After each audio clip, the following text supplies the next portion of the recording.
Hey y'all, it's me, Byron. And I'm Margaret. We'd like to welcome you back to the Beyond I Do podcast, where we discuss how we have navigated the past 25 years of marriage. If you haven't already, make sure you listen to our first episode, How It Started, so you can get to know a little bit about us and why we're here. Before we get into our episode, we want to share this disclaimer. We are not marriage counselors, nor are we mental health professionals. We simply want to share with you what has worked in our marriage. Now, on to our episode.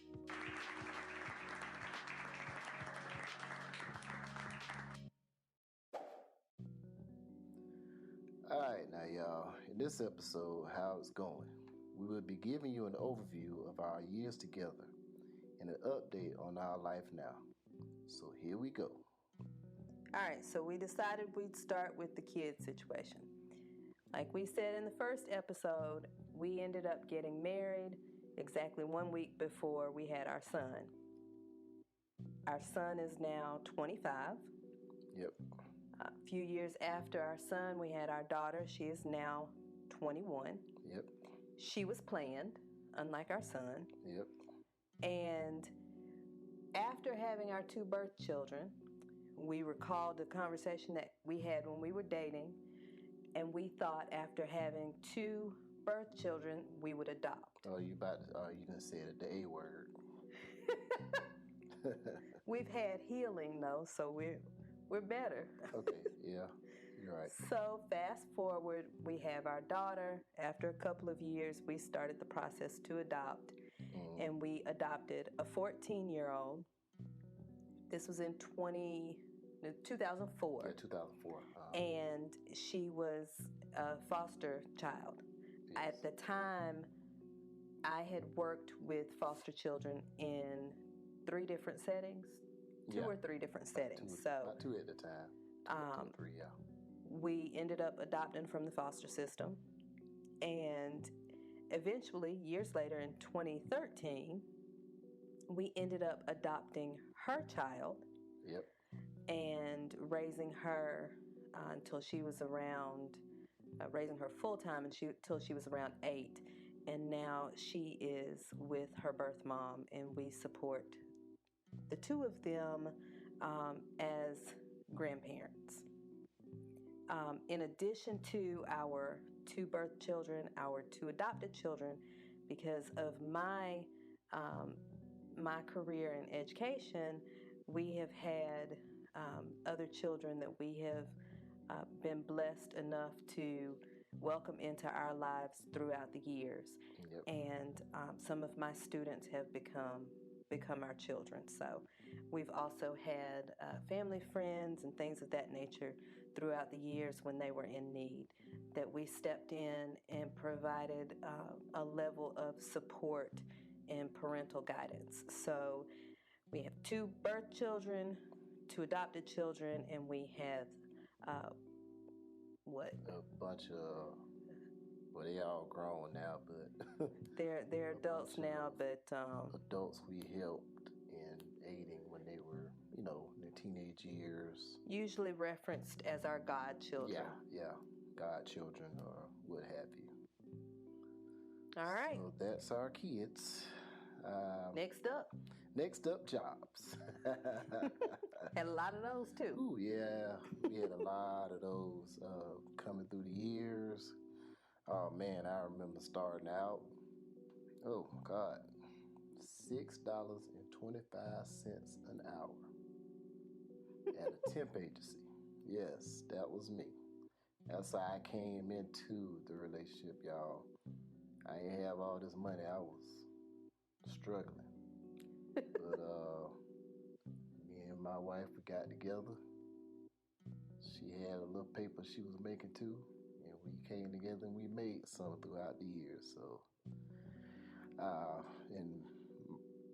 like I said, I had several different jobs for different reasons, layoffs. I never was the type to get complacent. I always looked for better money because, I made a deal where I wanted to take care of my family as much as possible. So I was always for the search of making more money. If somebody told me, hey, such and such is hiring, I would jump on it, put my resume in, go fill out the application, whatever. So that was me. Side note, um, he mentioned that there were temp agencies and things of that nature throughout the years. Yeah. So, funny story. Not so funny then, but funny now. Yep. When I was pregnant with our daughter, my job at the time, I was working with Therapeutic Foster Children, and they were starting a new program. And because the agency was starting this program based on the state's mandate, they had waited so long that when the state came back for the audit, they needed things up and running. So they immediately looked to the therapeutic foster care program for the kids, which meant they also expected the caseworkers to be involved with this program. So at the time I was pregnant, and they kind of threw it at us, and I said, I'm not going to be able to do that.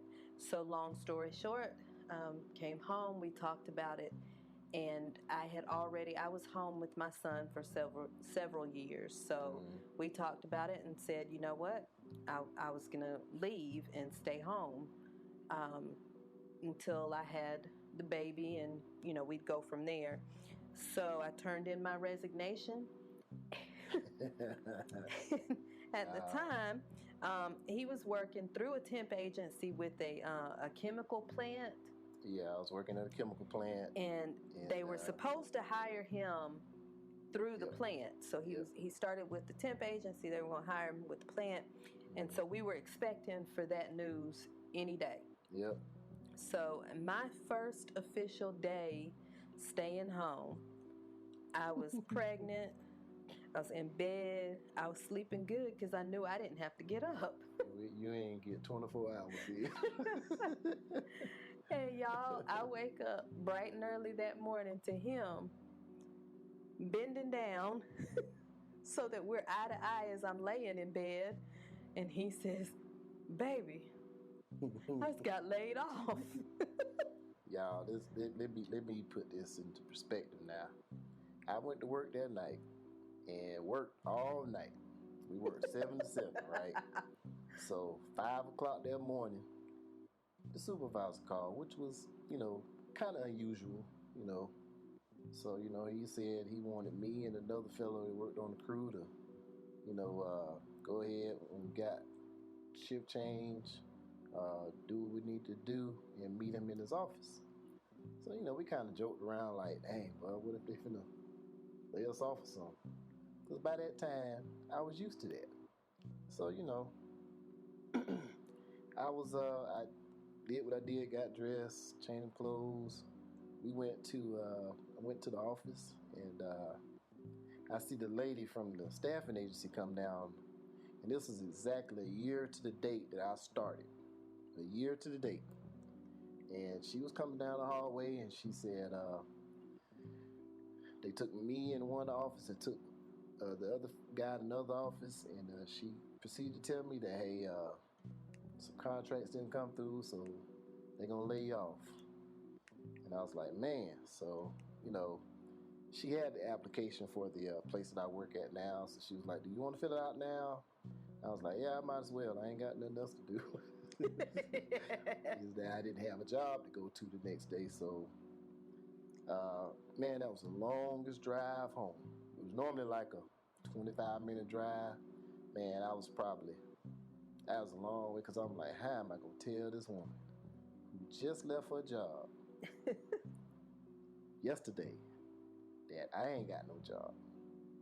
And man, it was, come home that morning, I was pulled up. By this time it's daylight, kids are out waiting on the bus at the bus stop, other neighbors' kids. And it was funny, I remember seeing a deer. For some reason, I get out the car, this little girl, she was like, hey, look, this deer. And this deer was standing in the middle of the road. Now, we had lived there probably about, 6, maybe 7 months? I don't know. I know, yeah. I don't know why I asked you that. But probably about that amount of time, and never saw a deer the whole time. Now, we were kind of like in the cusp of the country, so. But anyway, saw the deer was staring dead at me. I'm like, man, that was amazing. So of course I get it. I got to go tell her, and the only thing we could honestly do was laugh. So, another sidebar, I just want to say that showed me a lot about my husband. That situation, I saw him like fully step into the role of provider. Like he said, he's always been the type who he's gonna work, he's gonna hustle, he's gonna do whatever. But that time, y'all, he would put a bucket and sponges in the vehicle and just drive around the office buildings, washing cars. He's doing all these side jobs just to have some income coming in.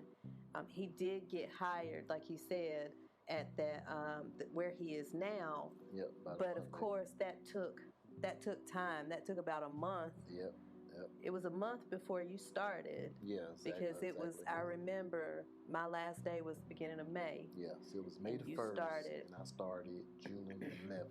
That's my official start date. And then, of course, he starts and has to work and go in the hole for paychecks. Yep. So throughout that time, he really he hustled and worked and made sure that we didn't go without for anything. So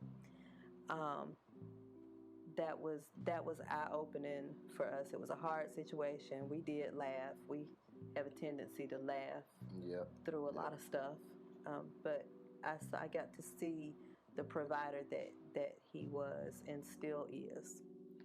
And now on the flip side, my baby, what she did was when we had our son, we talked about it, and it was like, well, somebody in the household needs to have some form of education. That was our mentality at the time.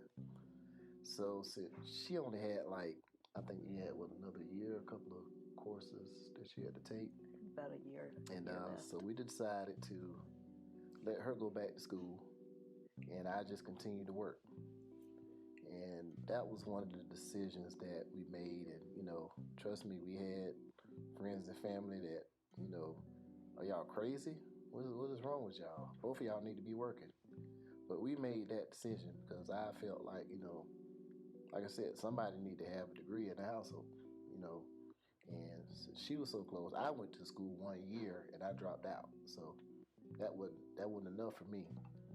But anyway, she went back to school as a young mother, studied, did what she had to do, and my baby walked across the aisle, got her bachelor's degree.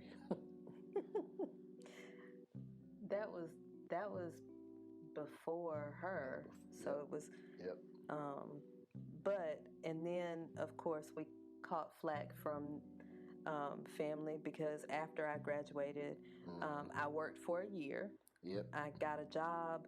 I graduated in May. I was working in June, and that's when I got pregnant with my daughter. And so I worked for a year, but then stayed home again because we're having another baby. Mm-hmm. And we would hear the comments, why would you go to school and pay all of that money and then not use the degree? Yeah. Yep. So. Yep. So I stayed at home with the two kids. With him, I was at home a little bit longer, or it felt longer because I had school. And he stayed with a family friend while I went to classes. And then I think he was maybe about 4 when I went to work. And I think both of them you ended up working at the daycares. Yes, I worked at the daycares when they were pre-K, that phase. We had pre-K. Both of them were at daycares at the pre-K, and she ended up filling in because they needed help there. So she worked there, and that kind of helped us with childcare. So I mean, people might be like, well, y'all need 2 incomes, but I kind of looked at it as if I was, if we were gonna have her work and go out there and. We even had somebody make the comment to say, even if it's $50 more left over, and that might have made sense to some people, but I was like, I ain't sending my wife out there for no $50. I mean, she can stay home, keep kids, and we ain't got to pay that money. So, it worked out for us. I mean, that's what we did. And, might not work for everybody, but that worked out for us. And from jobs brings us to finances. Yes. For 3 times throughout our marriage, we were on one income. Yep. We just told you about 2. The third time is my mom passed away in 2015. And at that time, a colleague of mine, by then friend, because we left the system together, and we opened a learning center.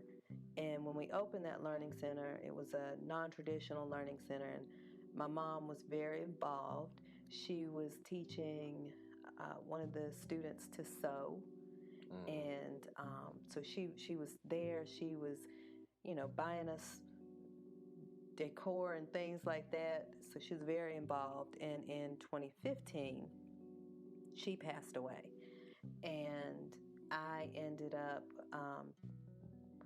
Let's see, we did start the school year that August, but by January we ended up closing the center, and I stayed home until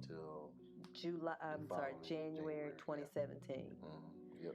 So at that point, I stayed home. We had our 2 birth children. We had the baby, and her birth mom had moved, and she had some needs in school that made it difficult for me to work anyways. And so until we got her in the correct placement, it would have been impossible for me to hold down a job, because they were calling us every other day to come get her. Luckily, and in fact, at the meeting to get her into the proper placement, the teacher looked at me and said, "We will not be calling you. If you want to, you can go back to work." And that's what I did. So since 2017, we've had 2 incomes. And even though I graduated and I've earned 2 graduate degrees since then, I still don't make as much as he makes. And I'm okay with that. But so since 2017, we've had the 2 incomes. And being transparent and honest with y'all, we have struggled with finances from the very beginning. And when we think about it, we know that there's a lack of knowledge, just not understanding how certain things work. But also, we didn't have to focus on finances, because at the time, like we said in our first episode, when we got together, we were both living with parents. We was living at home, both of us. And as far as finances at home, both of us come from a background to where we had our needs met. Yeah, pretty much. And we had most of our wants met. Yeah. So the idea of just managing money and things like that, that has been a struggle for us throughout the years. We are still learning, and thankfully we have been able to find different methods and things that work for us. Communicating about money is still an uncomfortable situation. A lot of that is from me because of the times that I did not work. It was having to get accustomed to the idea that it's not his money, it's our money, and I don't have to ask permission or anything like that. So we've had some ups and downs when it comes to finances, and our next episode actually will be focused solely on finances and our journey and where we are now, a little bit more in depth. So, yeah, but you know, we one of the things that we did, either way, we kept our money in one account throughout the years, and we'll discuss that. Yeah, probably just dipping into the next episode.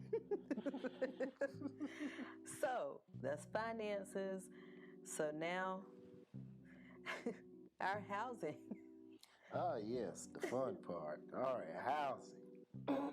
Excuse me. Now, let's see where we started out. In the hood. Like in the first episode, we talked about how we got together and we moved into an apartment. In the hood. It wasn't hood, it was hood adjacent. It was in a nice area of our city, but it was a lot of hood elements going on. You know, like, you know, the loud neighbors, hearing the neighbors fighting through the walls, stuff like that, you know. But it was ours, boy. We had to have it. We still haven't figured out the source of that screaming, if it was pain or pleasure, but that's another story for another day. We don't know. But we stayed there for probably about, and I say, mind you, some of our moves were because, you know, we were expanding, you know, needed more room. Some of our moves were due to, you know, hey, I get laid off a lot. You know, I worked a lot of temp jobs in the beginning even. I was permanent when we first got together. But like I said, I was on the drive for more money. And at the time, you know, late 90s, early 2000s, the temporary agencies, they were the ones that were sending you to the major facilities that were paying the most money. And I you know, adapted to more the industrial background. So that was my kind of niche. So, you know, I would, you know, get a job here, you know, work temps. Some of the jobs were permanent, but, you know, like I said, even some of the permanent jobs, they moved away. So there was a lot of times, you know, we left the apartment, we rented a condo that was a friend of the family's. And then Actually, we went to my mom's. Yeah. Because so my mom, I was my mom's only child, and at times our relationship was very codependent, and she said, you know, that she would help us more if we were married. Yeah. But after we got married, we stayed in the apartment. Yeah, we didn't move immediately out, but when we left there, we did move in with her, and our naive brains thought that we were moving in with her and we were going to just up and buy a house. No clue whatsoever how any of that worked. So we lived with her for a while. We lived with her 3 different times, but thankfully, the first time was after the apartment. Yeah. The second time, I was pregnant with my daughter, and what prompted that? Do you know? The second time? The second time, it might have been a layoff. That's when you lost your job. Yeah, Rent-A-Center. That's when you lost. Yeah, we were staying in the condo then. No. And no. I remember Rent-A-Center transferred me. No. The second time is when I had her. Okay. And that's when you lost the job, and we're waiting. We was in Pop's condo when I worked at Rent-A-Center. Remember that? I was driving back and forth. So have we been with her 4 times? We moved back. I mean, they transferred me to the store, and then they didn't have a job for me, so I was out of a job. At any rate, the final time that we were with her, it was when we were building. We were having our house built. that final time was the time that I think I felt like a grown up. Yeah, that was 2010. They were all the times that we were there. It was due to circumstance, and there was purpose afterwards. Yeah. But that was the time that we sat down, we talked to her and my stepdad, and they allowed us to come while we were building. So. Yep. So, and from there we stayed on that side of town for a good bit, and we decided to downsize and move across the river, and that's where we are now. So anyway, there goes the housing part. So, one of our shared interest are we both love cars. Yes. And because of that love for cars, we've had a lot of them. In the beginning, we had what we could get, and sometimes those vehicles were not as dependable as we would have liked. And I think that for me, at least, that there's nothing worse than driving and something happens to the vehicle. And so, in the 90s, early 2000s, you didn't have Uber and Lyft. You didn't. I mean, cell service was spotty. So right. So that was just one of my fears. And when we got to a point where we were able to, we would upgrade a vehicle, and sometimes we would trade, sometimes we would keep it and get another one. And at one point we had 6. And then there was a discussion about, as we get older and the kids are less dependent upon us, we have to pare those down. I didn't like that conversation, but the point was made that insurance and maintenance and all of those things, and because he is hands-on with a lot of that stuff, that's a lot on him, physically as well as financially. So we have pared down since, and we only have 4. Yeah, 4 now. But we also have our adult daughter who drives one of the 4. Yeah. And he also has a motorcycle. And that was a point of contention at one point. When he got the motorcycle. When I first got a motorcycle, period.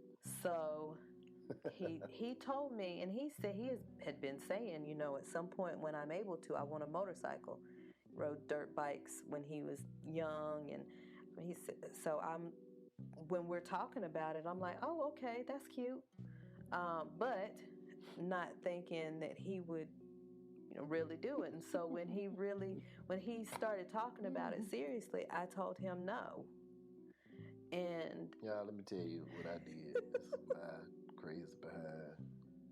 One of my best friends, he had bought a motorcycle, and then I think his father-in-law ended up letting him get his, which was a bigger bike. So I got to talk to him like, hey man, what you gonna do with the first bike you got? He said, I don't know, man. He said, shoot, you want it? I said, I wouldn't mind having it. I've been thinking about getting a bike. So I talked to him, and he was like, well, look, man, just take it home, and then, get used to riding and see, how you feel about it, and then we'll talk money later. I said, okay. So one day, it was one of her friends, and I talked to her, and I was like, hey, I'm going over here to get this motorcycle, my friend. And she was like, okay. So the friend went with me so I can drive the bike back, so I get used to it. I don't remember. She followed me over there to pick the bike up. Then we brought it back to the house. So anyway, so I get the bike home, She ain't hardly say nothing. She just looked at me. I don't think you said nothing about a good 3 or 4 days. I probably didn't, because I was thinking the audacity when I told you no, and here you come. But y'all, was a good deal. Okay, good deal. It was a really good deal, but you know, we had our discussions about it, and I started riding and got comfortable with it, and eventually she got on the bike with me, and we've been, you know, at somewhat of peace ever since. And since then, I've had 3 other ones, and my current one, that's my big cruiser. So she's been on with me several times. We've gone ride throughout the years. So, one thing about transportation I wanted to make a point of to bring up is the fact that, you know, and this for all the brothers out there. Brothers, I always made sure that my wife had the better running vehicle or newer. You know, she being the one that we typically, you know, the newer vehicle, and I'd be patching. I was always the patcher. So I did that for probably about a good, even though I was considered the major breadwinner or whatever have you, but I was driving the patch vehicles until finally we were able to, I finally got my own, you know, and it was new. It was newer than what I ever had, something I didn't have to work on all the time. Because I grew up working on all my vehicles, like doing minor mechanics and things like that. And her uncle is a mechanic, so I would get a lot of tips and tricks from him, you know, throughout the years, and he would help me with problems I would have. So I kept my baby in the better of all the vehicles, to make sure that, because one last thing I wanted was her to break down, and she had that happen a few times. But you know, it was few and far in between. And for me to have to call that uncle. Didn't want to have to deal with that one there. Which brings us to our final topic for this episode: extended family. Yes, the extended family. Y'all, let me tell you something. And I tell you that me and this woman grew up different. We grew up different, okay? Because she, like she said, she was her mother's only child. Now, her mother and father, how old were you when they got married? I was 6 when they got married. Okay, 6 when they got married, and then they got divorced when you were, what, 16? 16. Yeah. But her father had kids from a previous relationship that were actually older than you. So I'm his youngest. Yeah. And I had 1 sister and 2 brothers by the same woman. My sister has since passed. And then eventually I found out that I found another brother by someone else. So there's 5 total. Mm-hmm. But I'm the only child that my parents had together, and I grew up as an only child. Yep. Now, on the flip side, me. I said I had to break this down because I've been explaining this for a long time. All right. I'm the youngest of 10. Okay.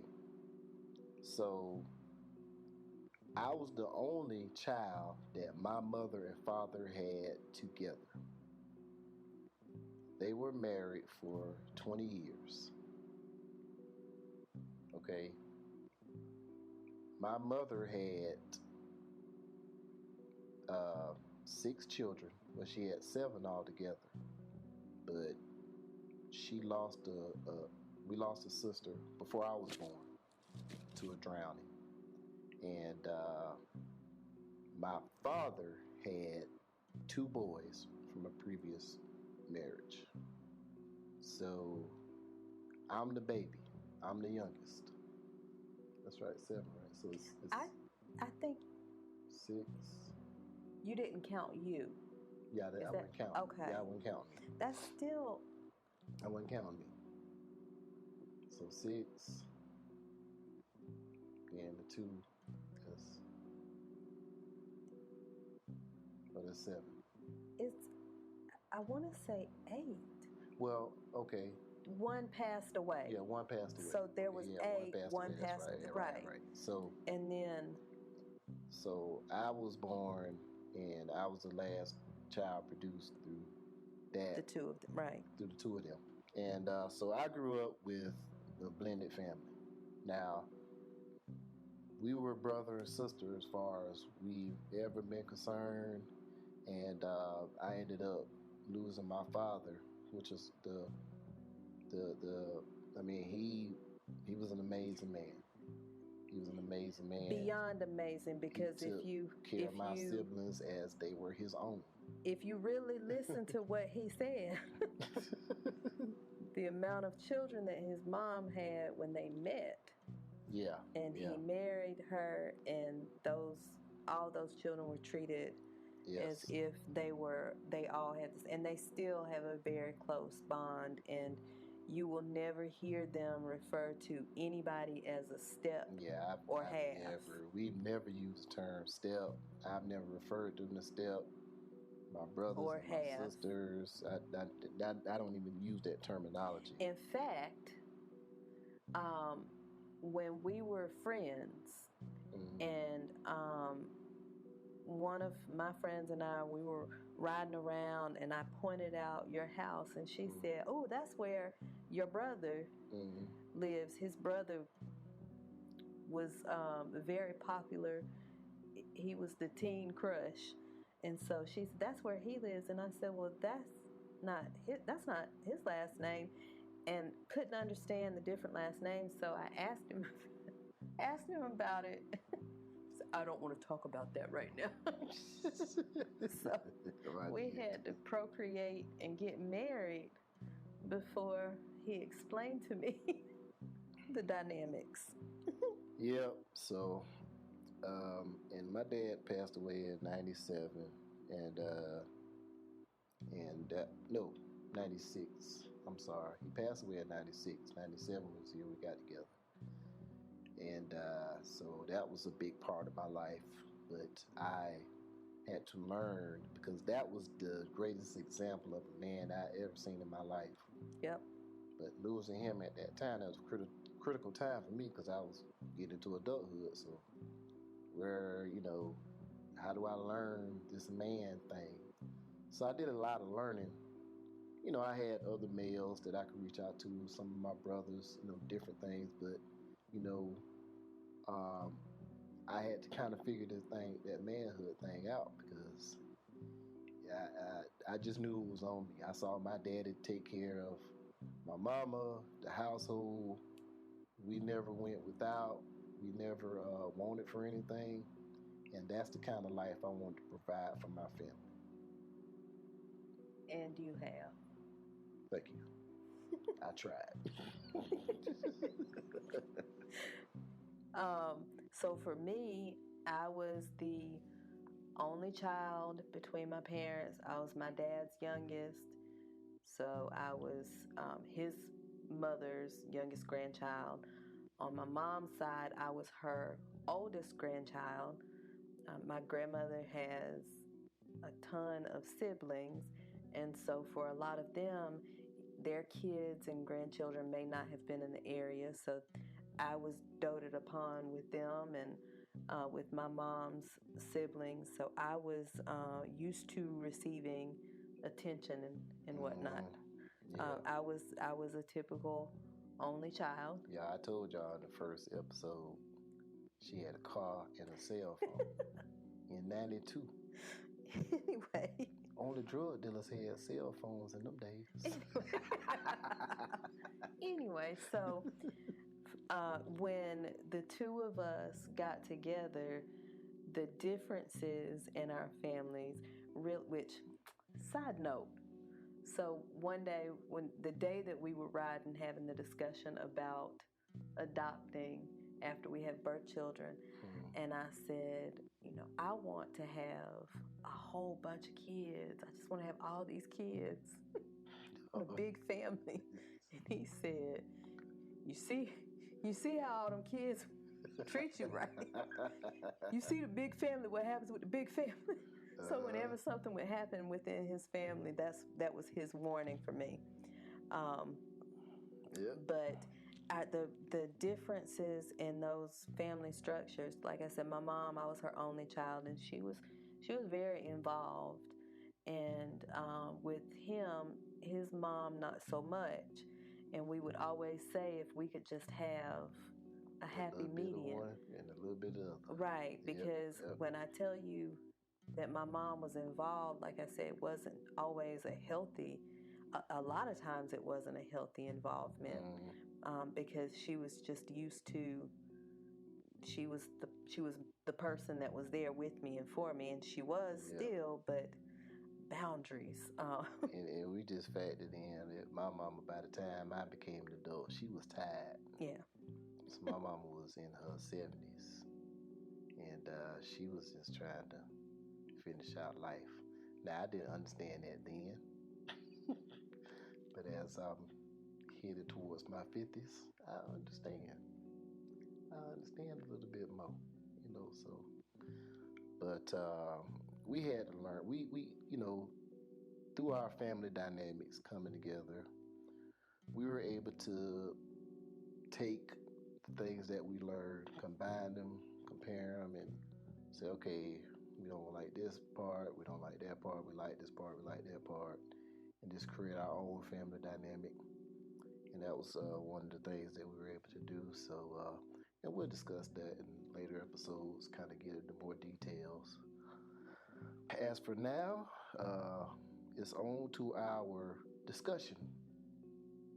So let's do it. All right, y'all, we call this segment Let's Discuss It. This is the time we talk about current events or topics we've come across and found to be interesting, or sometimes just random thoughts or ideas that we've been discussing. Our topic for this episode is, who is your favorite TV or movie couple and why? My favorite is Michael and Janet Kyle from My Wife and Kids. I like the fact that they started out young and they had kids throughout their marriage, and they were just maintaining a great relationship, even though Michael could be somewhat of a pighead at times. But they still saw it through, and they were successful. They had options, and it was just great to see a middle-class family that didn't have a lot of drama, but they had the usual stuff, like with the kids, and that's what I enjoyed about it the most. And for me, I chose Meredith Grey and Derek Shepherd from Grey's Anatomy. He has not watched Grey's Anatomy. Yeah, but I ain't watched that much Grey's. I was a fanatic for a while, and I like the fact that Meredith and Derek got together under not so normal circumstances. And once they decided to be in a committed relationship, they didn't get married at first. They had a little ceremony with their sticky notes, and that represented their commitment to one another.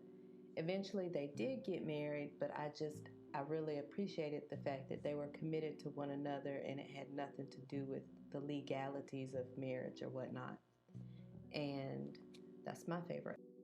All right, well, we want to hear from you all. Visit us on Facebook and IG and let us know who your favorite famous couple is and why.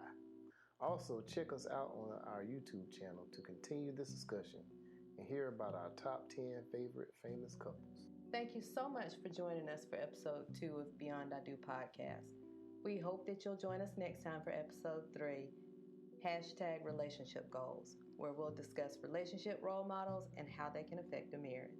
In the meantime, please make sure to follow us on Facebook and IG, and also make sure to check out our YouTube channel for our extended Let's Discuss It topic and more. Once again, thanks for listening. Take care. and we will holler at y'all.